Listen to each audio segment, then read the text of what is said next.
Bienvenidos a este segundo vídeo del canal dedicado a las estelas de condensación de aviones o contrails. En este segundo vídeo vamos a responder a la pregunta ¿cómo se forman las nubes?, refiriéndonos a las nubes naturales. Las nubes artificiales como los contrails las abordaremos ya por fin en el tercer vídeo de esta serie. Entonces, en el primer vídeo vimos que entre los gases que componen la atmósfera se encuentra el vapor de agua, que es un gas invisible. Y también vimos que si se supera cierta cantidad de vapor de agua en el aire queda saturado y se produce la condensación del vapor de agua gaseoso, que pasa a ser agua líquida o sólida. Es decir, pasa a condensarse en gotas líquidas o cristalitos de hielo. Bien, entonces una pregunta que podríamos hacernos, ya sabiendo que existe ese valor máximo de vapor de agua a partir del cual se produce ese fenómeno de la condensación, podríamos preguntarnos si esa cantidad siempre es la misma o depende de algo. Esa cantidad máxima de vapor de agua que puede contener un volumen de aire, ¿es siempre la misma? La respuesta es que no, no siempre es la misma. ¿Y de qué depende? Pues depende de la temperatura de esa masa de aire. Si cogemos, por ejemplo, un metro cúbico de aire, dependerá de qué temperatura tenga que pueda contener más o menos vapor de agua. Esto lo podemos expresar en este enunciado, que es muy importante en meteorología, para poder entender muchos fenómenos. En definitiva, hemos dicho que depende de la temperatura.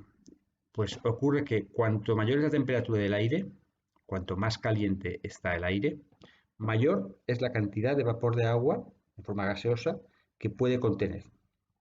Y viceversa, cuanto menor es la temperatura del aire, cuanto más frío está, menos cantidad de agua en estado gaseoso puede contener. Esta es, de alguna manera, la clave o la llave de la meteorología para entender muchísimos fenómenos. Así que conviene aprenderlo bien. Es decir, un aire caliente puede contener mucho vapor de agua, un aire frío puede contener muy poco vapor de agua. Esto lo podemos ver en este gráfico, que muestra qué cantidad de vapor de agua puede contener un metro cúbico de aire para cada temperatura. Eso es lo que representa esta línea roja. Hemos visto que depende de la temperatura. Evidentemente, si no dependiera, si fuera fija, por ejemplo, si el aire siempre pudiera contener 10 gramos por metro cúbico, pues esta línea sería horizontal.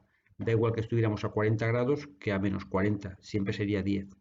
Pero no, vemos que efectivamente con 40 grados podemos contener una gran cantidad de vapor de agua en el aire, en torno a 47 aproximadamente gramos por metro cúbico, mientras que si vamos bajando, por ejemplo, con 10 grados ya estamos por debajo de 10 gramos por metro cúbico, estaríamos en torno a 7, y ya, por ejemplo, a menos 20 sería aproximadamente 1, y a partir ya de menos 30, de 30 grados bajo cero, prácticamente sería nulo. Es decir, que vemos que con un aire muy caliente, en un aire muy caliente podemos tener mucho vapor de agua, mientras que en un aire frío apenas podemos tener vapor de agua. Enseguida tiende a condensarse.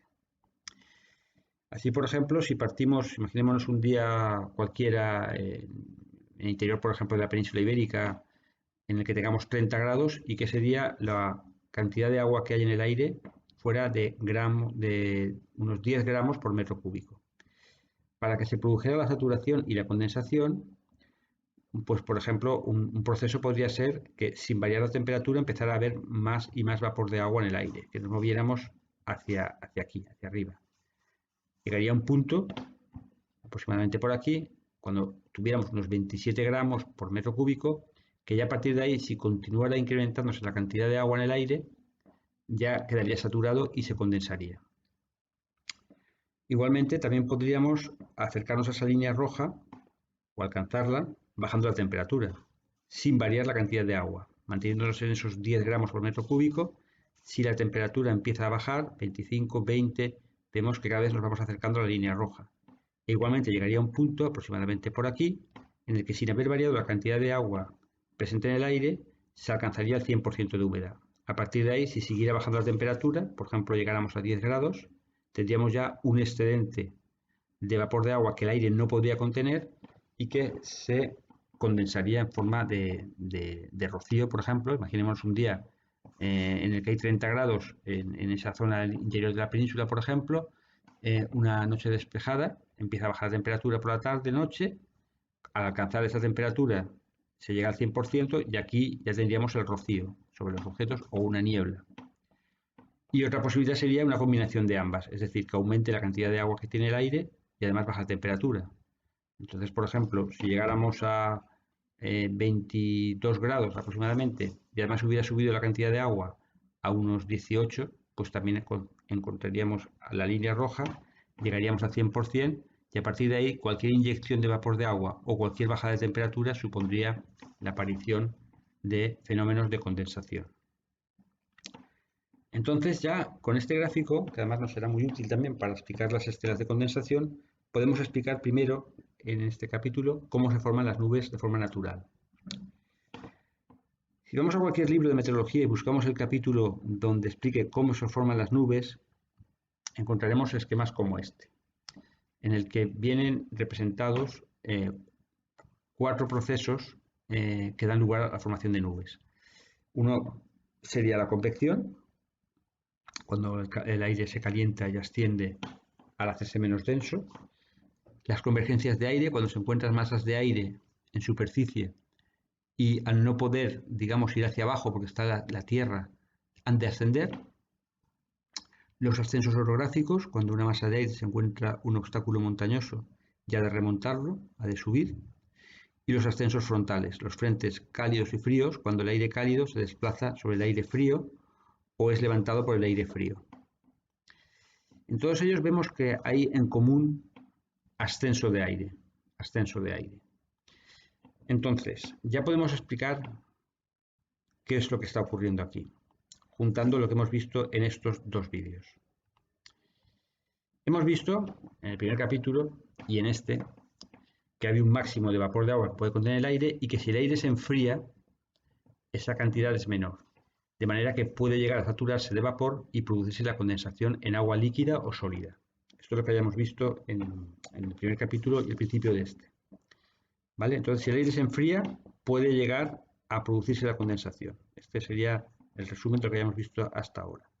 Y ahora en esta diapositiva anterior hemos visto que cuando el aire asciende, se forman nubes. ¿Por qué? Pues cuando el aire asciende, la presión a la que está sometido disminuye, por lo que se expande y se enfría. ¿Vale?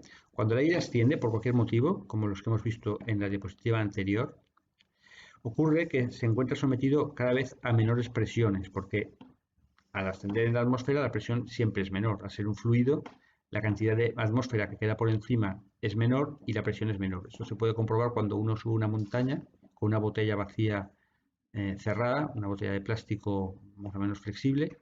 Vemos que cuando llega arriba está como hinchada y al abrir sale todo el aire que estaba dentro de la presión, porque es un aire que estaba mucho más concentrado de la parte baja de la atmósfera. Y arriba hay menos presión y sale. Mientras que si la cerramos de nuevo y nos bajamos otra vez, al llegar abajo la encontraremos apretada, porque abajo la presión es mayor.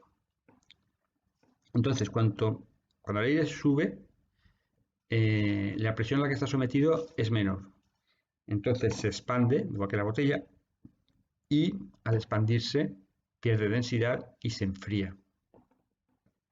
Entonces, bueno, si hemos visto que el aire cuando se enfría puede llegar a saturarse, pues eso es lo que ocurre, que si se enfría lo suficiente como para alcanzar esa línea roja que veíamos en el gráfico, esa saturación, se producirá la condensación y la formación de nubes. Así pues, ya con estos dos capítulos hemos visto cómo se forman las nubes naturales. En el próximo capítulo, basándonos en todos estos conocimientos, ya podremos explicar cómo y por qué se forman las estelas que dejan en ocasiones los aviones a su paso. Espero que el vídeo te haya resultado interesante. Si es así, pues siempre viene bien los likes para saberlo. Los comentarios también se agradecen. Cualquier pregunta. Y por supuesto, pues si te suscribes al canal, pues así te das noticia cada vez que se publique algún vídeo para empezar el próximo en el que ya hablaremos de las estelas. Un saludo y hasta pronto.